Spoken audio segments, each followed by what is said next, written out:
গণেশ চতুর্থীতে গনু বাবাকে তো মোদক দিতেই হবে, তার জন্য বানিয়েছিলাম সুজির মোদক। প্রথমে একটা কড়াইয়ের মধ্যে আমি ঘি গরম করে 2 বাটি সুজি ভালো করে আমি ভালো করে ভেজে নিয়েছি। 1 বাটি আমি চিনি গুঁড়ো দিয়েছি, অল্প এলাচ গুঁড়ো দিয়ে ভালো করে মিশিয়ে নিতে হবে। পরিমাণ মতো দুধ দিয়ে ভালো করে সুজির সাথে মিশিয়ে নিতে হবে।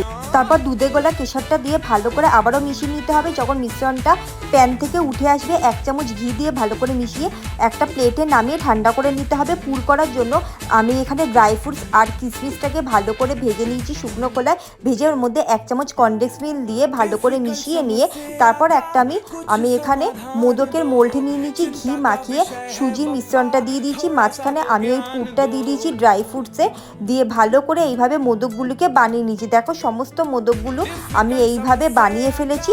আর অবশ্যই তোমরা বাড়িতে বানিও এইভাবে, গণেশ চতুর্থীতে গনু বাবাকে দিও। আর রেসিপিটা কেমন হয়েছে জানাতে কিন্তু একদম ভুলো না।